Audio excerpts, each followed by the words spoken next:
Benson while he's getting set up.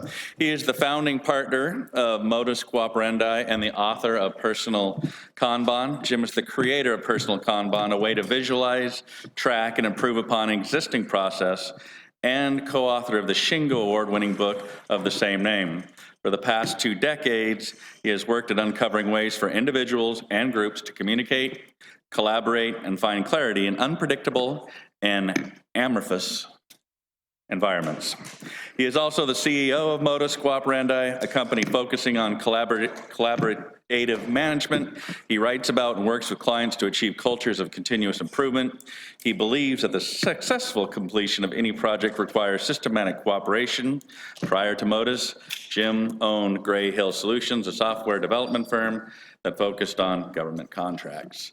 We're going to get a pleasure of hearing a little bit more from Jim later and his partner, Tony Ann, who some of you probably had the pleasure of visiting with this afternoon when we do our lean coffee sessions, which are going to be a real treat for those of you who haven't been involved in those before. But with no further ado, Jim?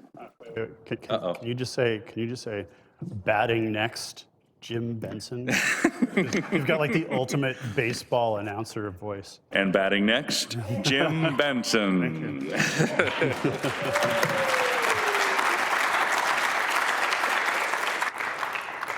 All right, so I'm Jim Benson, and I look something like that when I'm staring off into space with the sun behind me. How many people here are actually from a flat state? Yeah, about half of you. So I'm from the other flat state next door. A lot of my sensibilities, I think, come from being from a place with no topography, where you just have to sit there all the time and go, huh. So that's basically what I do for a living now. I started off as a civil engineer and urban planner, built giant things like freeways and subways and things like that.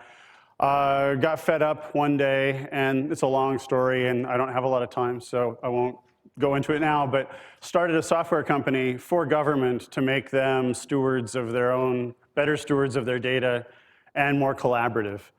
And while I owned that, we discovered both Deming and that there could actually be management methods for not just any human endeavor, but the high variation knowledge work, highly inventive stuff that we were dealing with.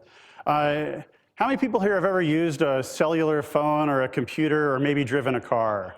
Okay, so you have come into contact with software, which I believe is the single most defect-tolerant profession in human history. It's absolutely horrific how much quality problems they allow. And part of that is because they're so focused on productivity that they have zero focus on quality. It's like, how fast can I type? So really quickly, because I can see Tony Ann staring at me saying, you didn't say what we do. Right now, I, with Tony Ann up there, own a company called Modus Cooperendi. Ah, there it is. Woo.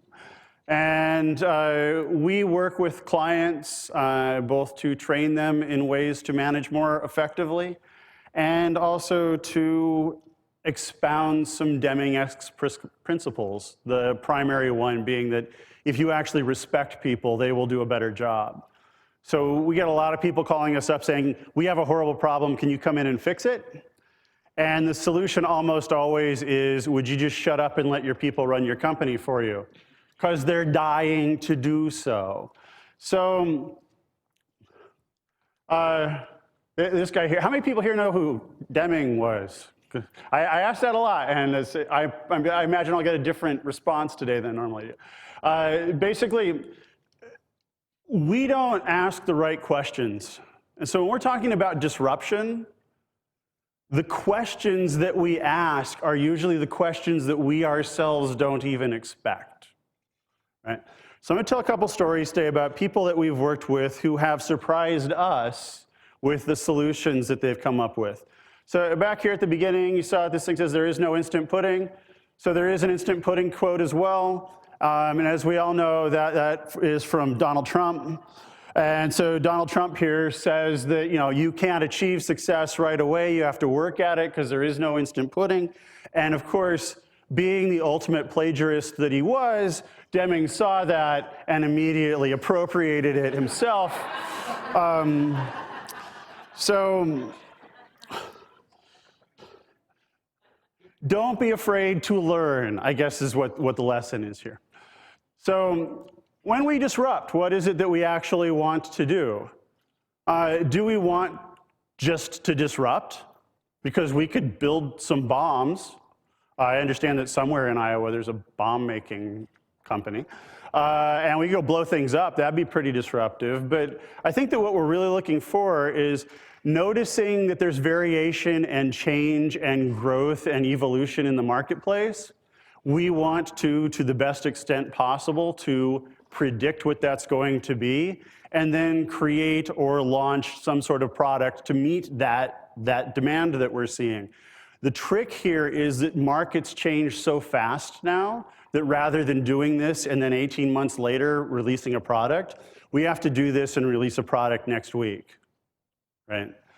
So we need internally to have cultures of organizational learning that are allowing everybody in the company, again, to actually work not just for continuous improvement, but to think really hard about what the company's doing. And we need to understand that almost everything immediately becomes a commodity business now. It's so easy to clone other companies. So real margin for any company, real profitability is going to come from some disruption or some invention. So what isn't disruption? It's not some guy sitting in a chair somewhere saying, I'm the research and development department, and today I've invented this. Because that's not how it works. This is a collaborative effort. We need collaborative problem solving. We need to understand that there are complexities in the market. These are complex problems. And one of the things that complexity science says is when a problem enters a complex space, it requires diverse decision making. So if you think you can have even an R&D department, you've already lost. Everyone in the company needs to be R&D, even if it's just a little bit. Even if they have some crazy idea, they need to be able to come in and say, hey, I had a crazy idea. So what we want to do is we want to be able to build lots of options, explore those options, efficiently find potential solutions, balance the amount of thinking we're doing with the amount of doing that we're doing. So don't be afraid to not start something until you feel like you have an active hypothesis about what you're actually going to build. And we'll talk more about that in a little bit. Use the collective wisdom again of the organization. Treat everything we do as a hypothesis, because we're going to be wrong tomorrow. We might be right today, but we're going to be wrong tomorrow.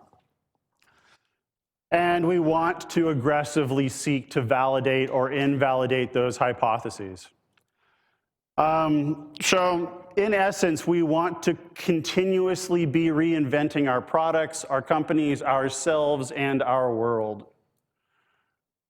We want to make a place that doesn't exist today, and that is the nature of disruption. So Tony Ann and I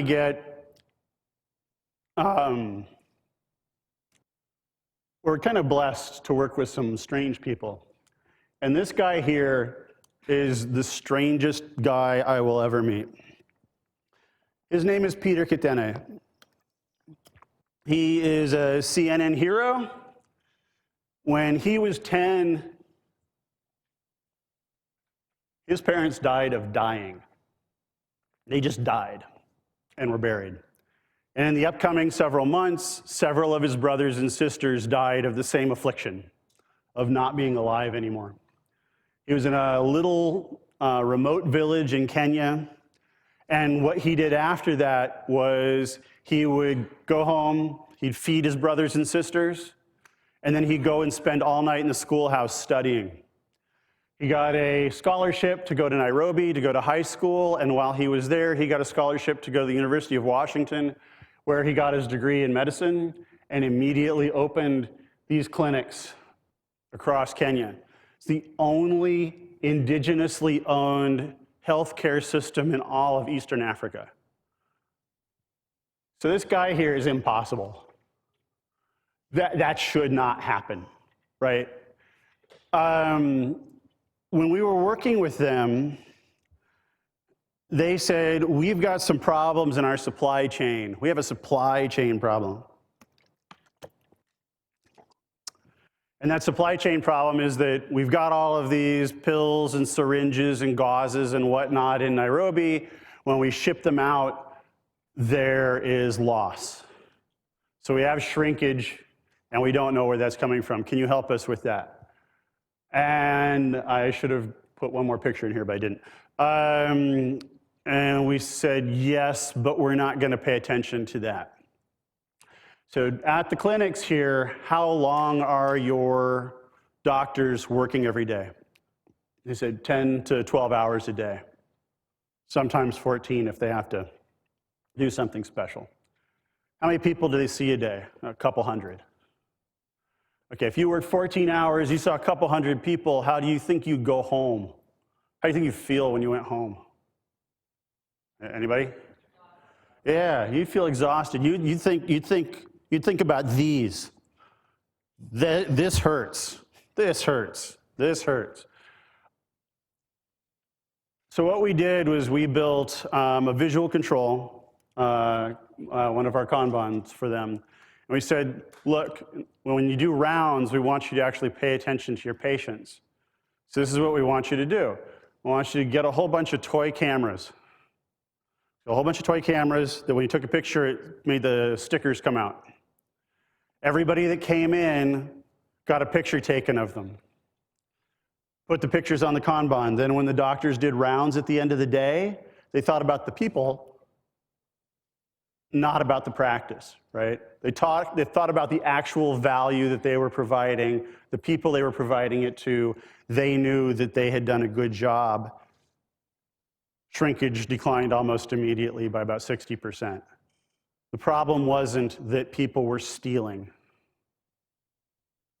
The problem was that things were being overprescribed, they were being dropped, they were being honestly lost by exhausted, tired people who were going through this mill, right? Change the focus to the people that were actually doing the work. So the solution here was extremely unexpected for them. The root cause was not that there was graft or corruption in Kenya, which of course there is. You know, that was where the other 40% went. But just like Peter himself, we don't want to let the improbable be in our minds impossible. Okay? So, the other thing I said earlier was that everything was a hypothesis.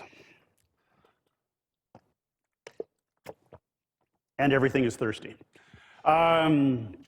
So when I owned my software company, we had a very large company named Econolite. They're the largest traffic signal and traffic systems manufacturer in North America.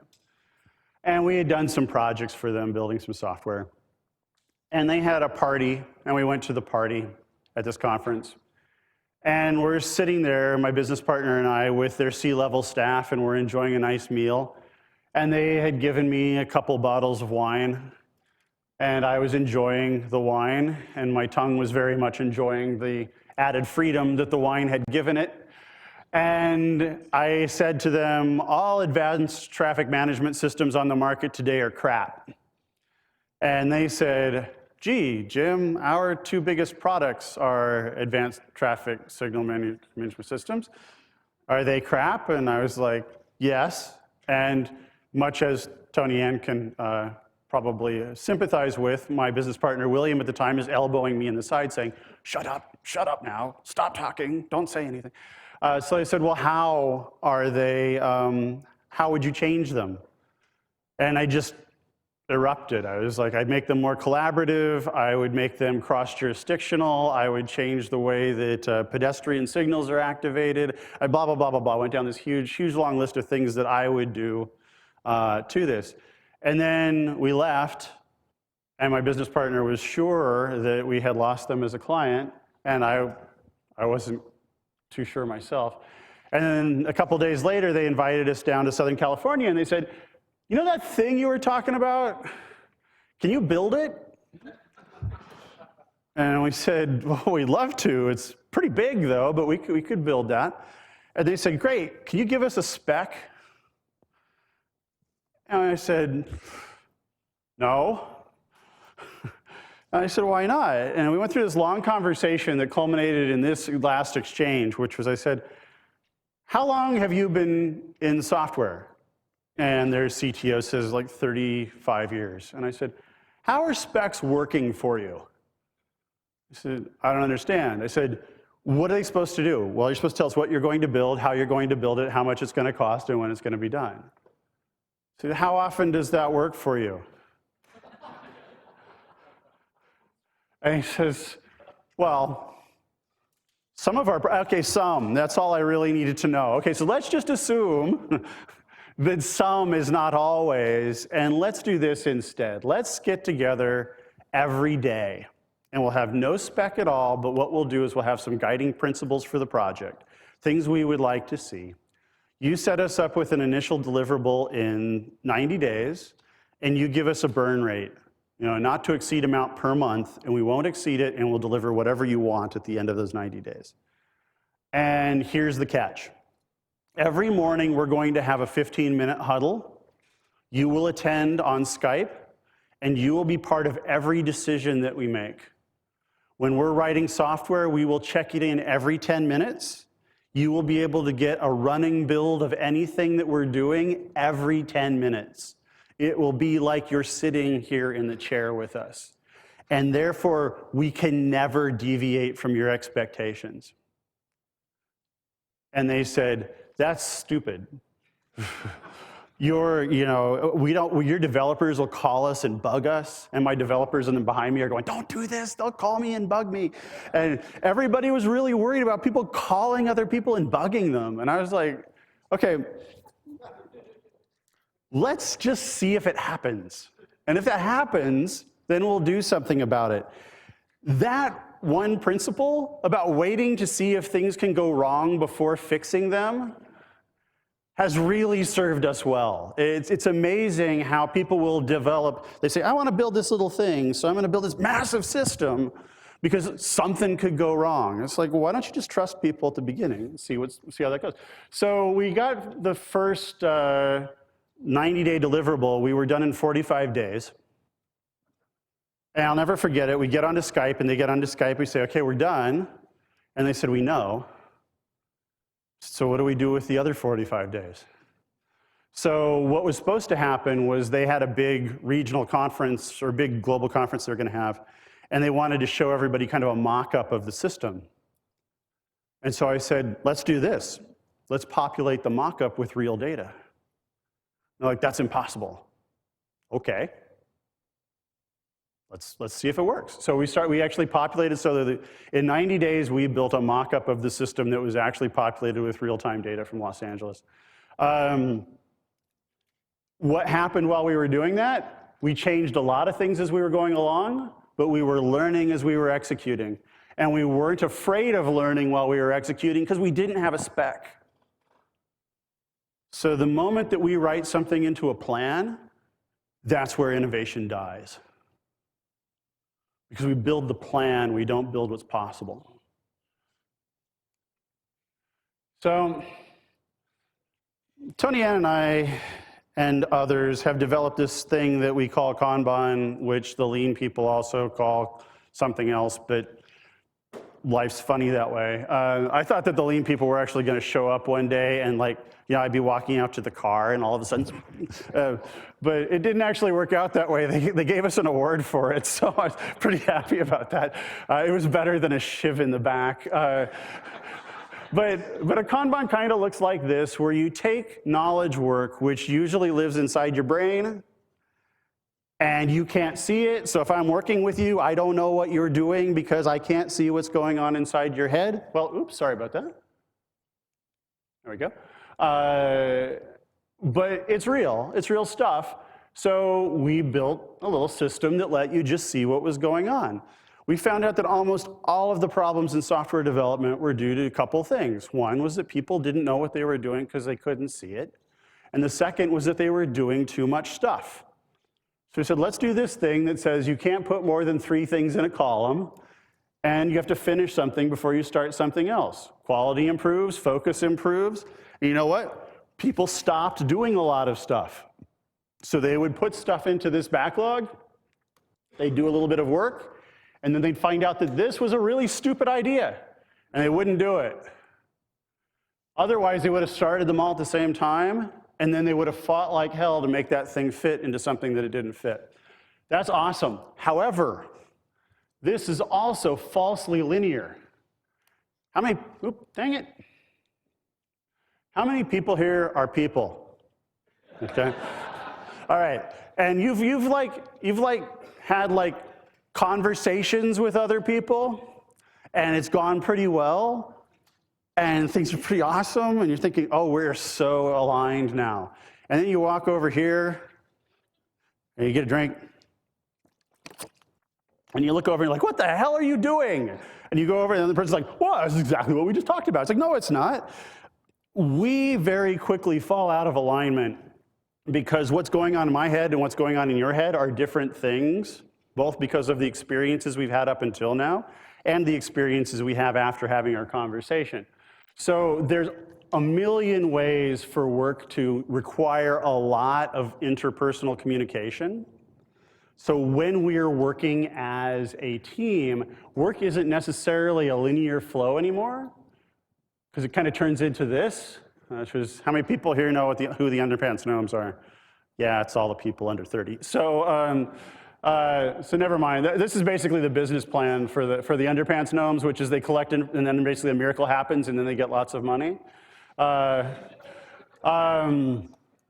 This is the way work really works. Work is a social network. So we can visualize it like this. Go on, back one more. There you go. We can visualize it like that, and this is helpful, but we always have to remember that those are actually proxies for lots of collaboration. And the lower the amount of collaboration we have, the more likely it is that we're introducing errors and defects into the system. So software development, yes, haha. Software development needs in its system to visualize actually the social network of what's going on. So you see over here, there's things that we're collaborating on. Here's some things that we're working on individually. I'll go back to this really quick just to show this one other thing. This should pretty much make anybody who's studied any Deming just want to rip their eyeballs out. Because it's like, I think about the work, I do the work, and then I see if it was okay. I wonder what could go wrong. So one of the things, we'll talk about this in a second, but one of the things that we've tried to do is destroy these barriers by building more boards that actually don't address the value stream directly, unless that value stream is something like here with our video production, where there is an actual production system, not a thinking or an invention system. So this is a great big thing, and I'm going to need to stand over here to read about it. Usually what happens in knowledge work or almost anything else is we come up with a big plan, or worse yet, we come up with a portfolio of big plans, and then we commit our company to doing this portfolio of big plans in maybe Q4 of the previous year, and then as things change through the next year, we get angry about how things changed because they had the nerve and the audacity to mess with our awesome plans. So what we do instead is we say, okay, what we want to do is we want to generate a set of strategic intents, and we do this quarterly with this company, with Limeade here. And we say, okay, these are like super high level things, like we want to have the best user experience in our market. In their case, they make wellness systems. So they're like, how can we have the best user experience in wellness systems? They get everybody in the company together, and they generate a bunch of ideas, a big idea party.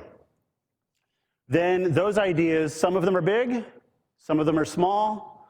So they have big bets and small bets. What usually happens is you make gigantic projects, which are like bigger than big bets.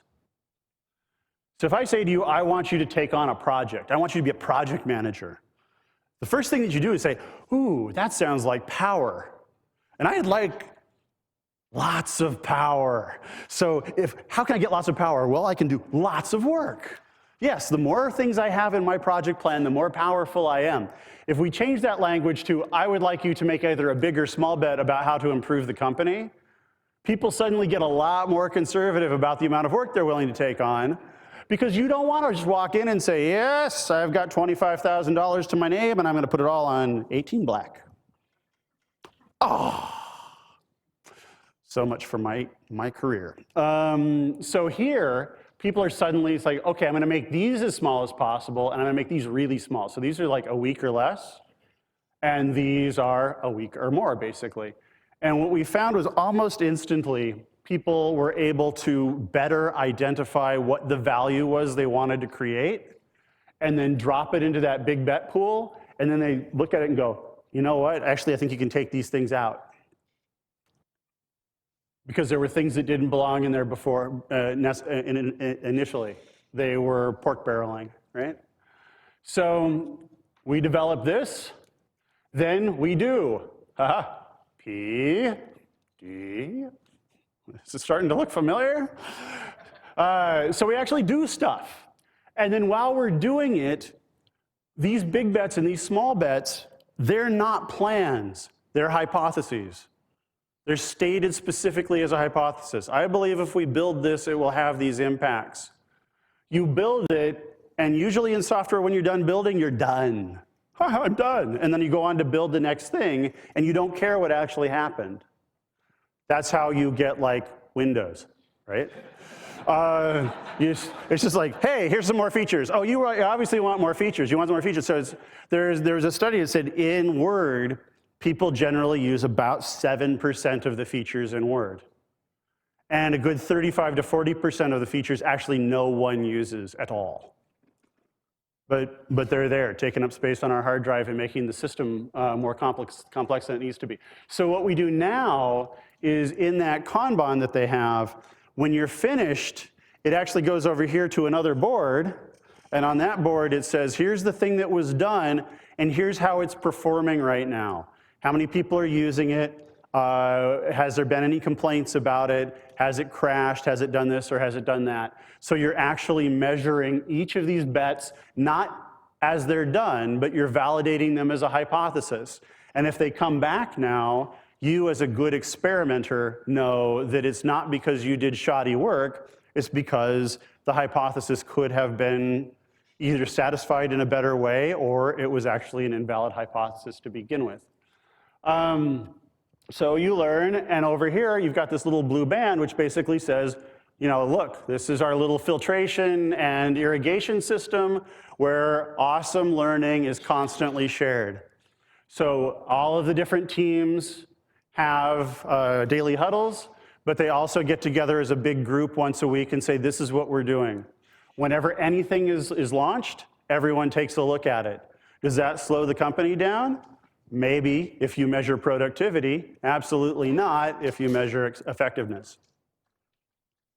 Their rate of defects is very, very, very, very, very, very low. So, oh my, I put 3 stories right in a row. You're supposed to talk about theory, then practice it. So, first build. Does anybody know about first build? Oh, everyone tomorrow, after the closing, not in the morning, needs to go to Louisville, Kentucky and visit this place. This place is like process geek mecca. Okay, and it's industrial design mecca and everything else that anybody here might be. It's just mecca. And so First build is, and it's kind of dim, I'm sorry.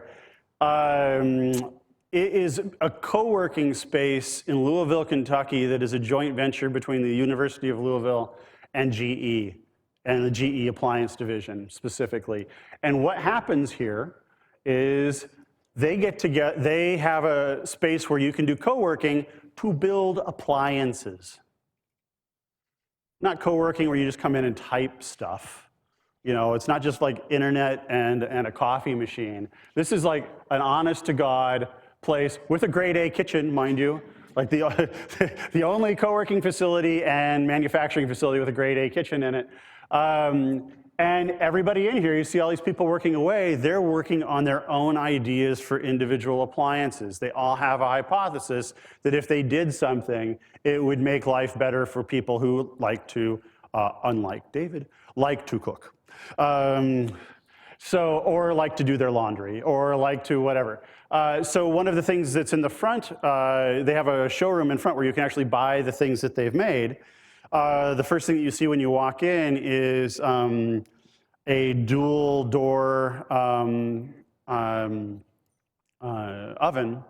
but the doors pull out. So if you're in a wheelchair, you can come up, pull the drawer out, take your stuff out, put it down, close it back up. It's gorgeous. It's amazing. And the thing was, they were able to build it entirely in this shop. They're actually distributing it still from this shop. You can't see that, unfortunately, and this is the Kanban that they're using for their portfolio. So right now, these are the ideas that are waiting to become things. These are the things that are actually in the prototype thing, and these are the things that they're actually already selling. So when you come in the front door as anybody, you immediately know, what can I help out on? What's coming up in the future that I might be interested in? And what successes have they already had so that when I join this community, I actually am part of something. And how do you validate your hypothesis? The first thing that you do is you put it online on one of the many fundraising sites, and you say, I have this crazy idea. So this is the Nugget Ice Maker, which they were just finishing up while I was there. As you can see, they were able to prove a small amount of market demand. You know, that's $400, and they were able to raise, $2.5 million by someone walking in off the street and saying, I think I can take, you know what this is? This originally was one of the mini wine fridges. They said, if I make some modifications to this mini wine fridge and put a little ice machine in the back of it, I can make professional grade clear cube ice. That's exactly what they did. This is awesome. I sat there the whole time. I was like, I don't believe this is happening. This just should not be happening. So GE didn't, so I should put it this way. When you come in, you sign a piece of paper saying, if this is awesome, GE will make it, and they will give you royalties for it. And you sign off the amount of royalties that you would like to get. And if you don't want to sign that, then you don't use their shop. I mean, it's a pretty fair trade.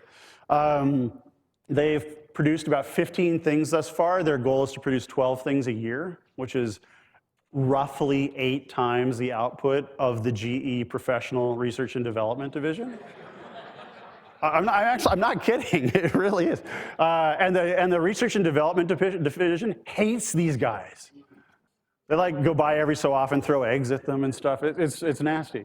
But the thing here is that right now they're seeing that collaboration honestly is opportunity. They're seeing that when they go in, they can say, they go and say, I want to build this ice machine. The guys who are building this ice machine don't live in Louisville. They got an Airbnb for 6 months and then just spent day and night building the thing. They're from one was from New York and the other one's from Los Angeles. They're just we can go there and actually build this there and make this thing happen. I mean, seriously, it freaks me out. So disruption's easy, right? I mean, I showed you how to structure it, and I showed you the results of it, and I showed you how I can make you cry. So why don't we do this all the time? Now and the thing is that actually we could be here for 2 days and I could tell you all of the social, psychological, and structural reasons why we don't do that. So this is definitely a short list. But the first one here is something that's called premature convergence.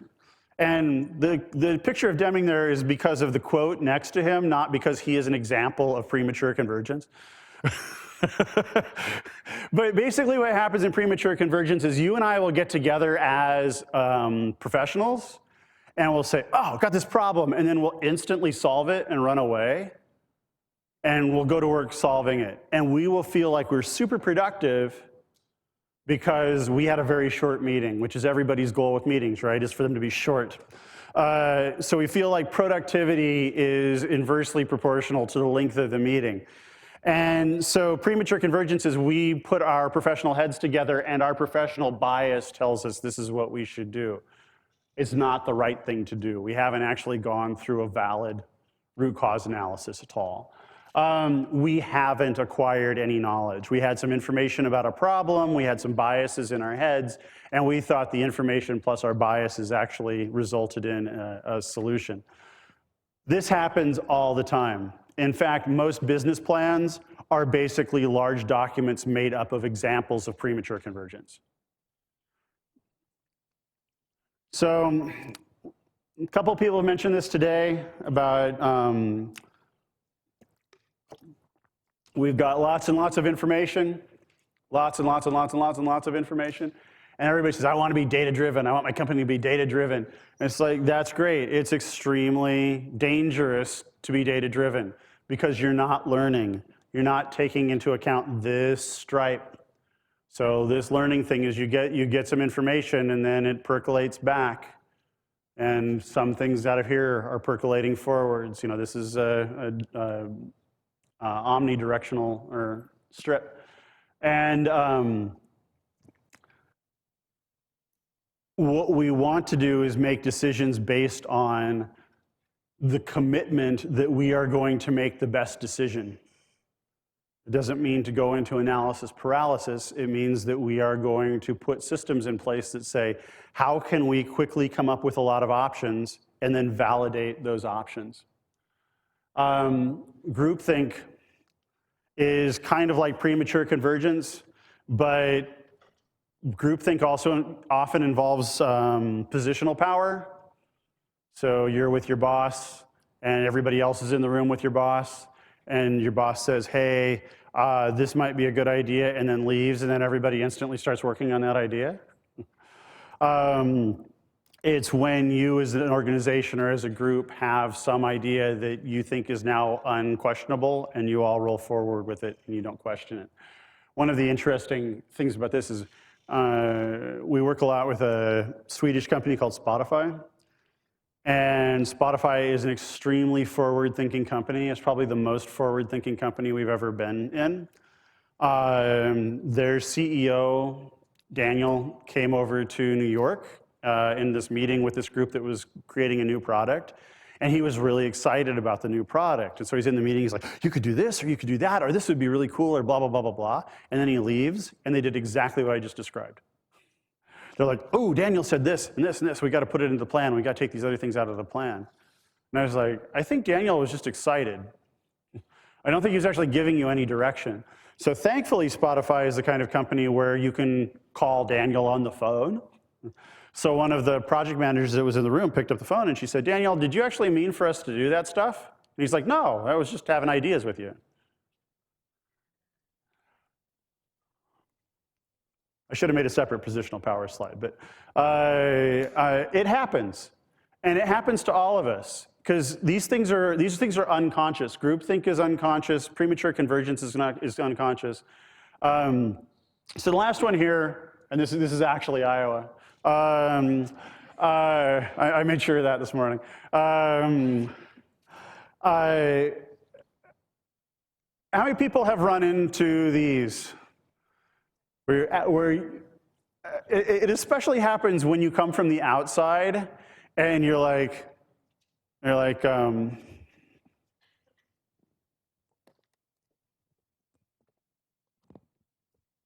bottle's on its side, and everybody's like, shh. We don't talk about the bottle. So there's a company in Colorado that makes management software for software companies, and one of our colleagues was visiting, and he was walking down the hall with one of their vice presidents and said, you know, I would recommend your software all the time if the user interface wasn't so clunky and difficult to use. Are you planning to make any changes in that? Because everything else is great. And she grabs him, literally grabs him, and pushes him into a conference room and closes the door and says, we don't talk about the UI. And he's like, oh, looks like I've discovered one of these. So, that was stopping that company from disrupting or innovating. It was a millstone around their necks. So I said at the beginning, that limeade graphic that I've shown a couple times now, that's all about paying attention. It's about making sure that there's ample feedback in the system, that things that we're doing are small, that they're well-defined, and what we're doing is we're building a system that allows us enough slack to think, to integrate well with the other systems that the company has to integrate with. So the other company has to recognize things in the market. They have very large, very complex customers that are using their system that they have to work with. So they need to understand what's happening in their shop, outside of their shop, and then what's possible, both in terms of what they could invent and how they could make those relationships better. That's where disruption comes from, is our ability to actually pay attention. So we want to, when we have problems, we want to solve the real problem. Value actually comes from solving problems. I realize this next thing is not the official, but it's my definition. Is equality is solving problems without causing new ones. When we have the Kanban and people are moving their stuff gleefully towards done, my definition of quality is that it gets to done and it doesn't come back, right? That when it gets there, it's good enough for everybody that's using it, that it doesn't cause anybody any additional pain. Actually, really quickly, we also work with a company in Southern California called Riot Games. They're called Riot Games, they only have one game, and it's called League of Legends. And if it was your game, you'd only have one too, because they have 70 million unique customers a month. It's like the fire hose of money. People really love their game, and internally in the company, two things happen. One is everybody in the company has to play the game 2 hours a day. And the second thing is that the only real metric that they use is called player pain. How is what you're going to do decrease player pain? Average age it's 2,000 people in the company, average age is 26. Amazing kids, amazing. This is a really important one for me because these trousers that I'm wearing today, I'll come to the end here. They're designer trousers, and they were made by Adolfo Presumptuous. And so Tony Ann asked me every day, did you put your presumptuous pants on today? And I always say that those are the only kinds of pants that I own. I'm really bad about this one, actually. I have to fight with this all the time. But we always only know possibilities and potentialities. We don't know the final answer. And even if we know the answer today, it's, like I said earlier, it's not going to be the answer tomorrow. So when we're innovating, when we've finished innovating, the only thing that it means is that we have to wake up tomorrow and innovate some more. And again, pay attention. For the love of God, pay attention. So when people ask me to define lean, I say it's about paying attention. Just pay attention. There was way back when I was a young urban planner and I was working in Portland, Oregon for the regional government. I had a quote on the door of my office by Laurie Anderson that said art was about paying attention. And I think actually everything is about paying attention, whether it's your personal relationships or business or anything else. If we're not paying attention, then what are we doing? So focus, that's kind of paying attention. When we focus, we want to ask ourselves some questions. So the first question is, which is the one that everybody's going to answer wrong, is are you overloaded? Everyone today is overloaded. So we're expecting people to innovate who have absolutely no bandwidth to innovate. Is your group or your company overloaded? Yeah, partially because it is, and also partially because it's made up of a whole bunch of overloaded people. Then can you describe your system? So I think there's a Deming quote or two about that. The answer to that question is always yes, and the real answer is always no. Because the moment that they get up and describe their system, they immediately figure out that it's not really their system. It was their assumption of what their system was. We get together with groups and we'll try and do what we do kind of an enhanced value stream mapping exercise. It usually takes 5 days for people to even agree on their value stream. So 5 days for people to agree on how they actually do what they do every day. It'd be hilarious if it wasn't so tragic. And we've created some of the funniest Kanbans in the world, which shouldn't be too surprising because we've created almost all of them. But I would love to. This is really weird for me because like I have nothing to draw on. So somebody once told me, they said, I don't believe you can actually do an entire presentation without drawing on something. And right now, I so badly want to draw on something. Whiteboard pens are like Manhattans for me. It's just like, oh, yeah, that's too small. It's going to need to be. Okay, so then the other thing is, this has been huge lately. So I get in companies that are expanding rapidly, or we get in companies that are expanding rapidly, excuse me. And they say, we want to build a better board, we want to build a better process, we want to do this, we want to do that. And we say, who's your customer? And they're like, well, it's the guys and people with credit cards and stuff. And it's like, that's not good enough. You don't know who your customer is. And furthermore, you actually don't know what you're building. So there's a lot of people out there with a lot of money who have absolutely no idea what they're doing or who they're doing it for. And then we expect them to innovate. Like, could you do more of that? Could you do more of the stuff you don't know you're doing with the people you don't know who you're doing it for? So basically, they have no victory conditions. They don't know what right looks like. So how can you do something righter if you don't know what right is to begin with? So being able to answer these questions appropriately, which is, I have enough bandwidth to do my work, my company isn't overloaded itself, we know what we do, and we actually know what they want and need, and we actually have some empathy about them. Does that sound like a good idea? Yeah,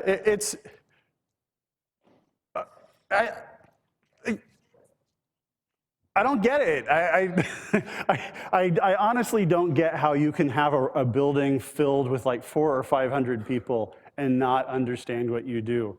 But we literally run into this weekly. So that's an abrupt disrupt ending, I know. I should have had a better dismount from that. I did not do a good Mary Lou Retton tonight. I'll go back to that just because it looks better.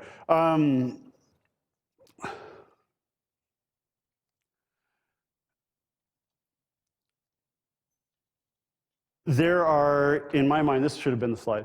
There are 3 things that I think everybody needs to have if they're going to be able to disrupt. And they're going to sound familiar. So they would have what I would call clarity around the company's mission and goals, which Deming would have called constancy of purpose. Okay? They need to understand that they have a relationship Everyone in the company has a relationship with the company, and that includes the CEO understanding that the people who are working there have a relationship with the company as well. And that people have the bandwidth to be able to make things better. It's not a terrifically difficult equation. Now, we're working on a book right now with 12 points in it instead of 3, because also like Deming, we couldn't stop the ordered list once we started it. And it's like, maybe it's the 3 points. No, the 4 points. No, how about the 14 points?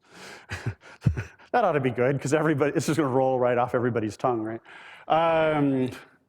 But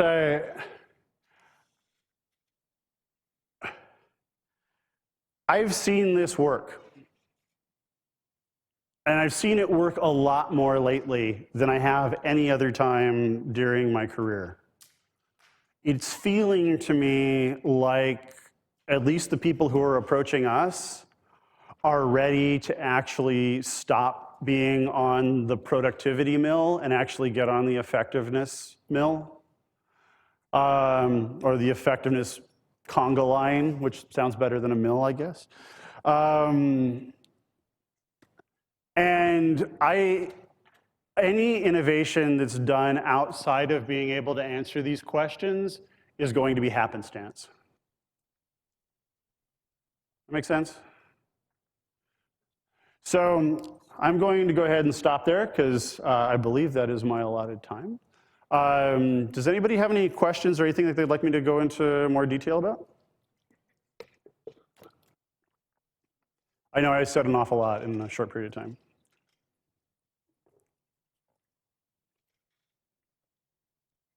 You know what's going to happen, right? Is no one's going to ask me a question, and then there's going to break, and then we're going to go downstairs, and then everybody's going to mob me with questions. So just ask me. Yeah, there you go.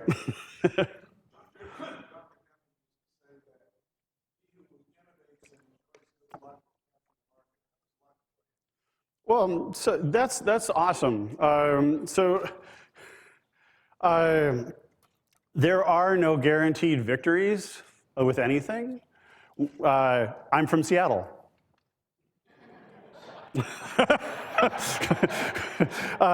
So enough said with that, right? Tom Brady had gone home. He'd left the stadium. He's like, oh, this is so what? I won that. So one of the reasons why in the personal Kanban book, Tony Ann and I took great pains not to say, if you do these things, you will be successful, even though every marketing consultant that we went to said you have to guarantee fake results, is because I honestly believe that, is that statistically, everyone can't win. So there's gonna be failures, and they're going to be failures even if you innovate and come up with the most amazing thing. The market doesn't always accept the best solution for something. So the goal here is not necessarily to create the perfect company that will never die, because Jack Welch did that, and you saw how well that went. It was like the acquisition and divestiture, playhouse of the century. What I want people to do is actually just enjoy the act of creating something. And there's so many people who go to work every day who don't get to do that. And not only do they don't get to do that because they're overworked, they actually often don't get to do that because they've been specifically told not to do that. So one of our customers was Comcast. And at Comcast, we knew people who actually had to leave the company because they wanted to actually build better things for cable subscribers. They couldn't do it in the company. No one would let them. So thank you. Anybody else?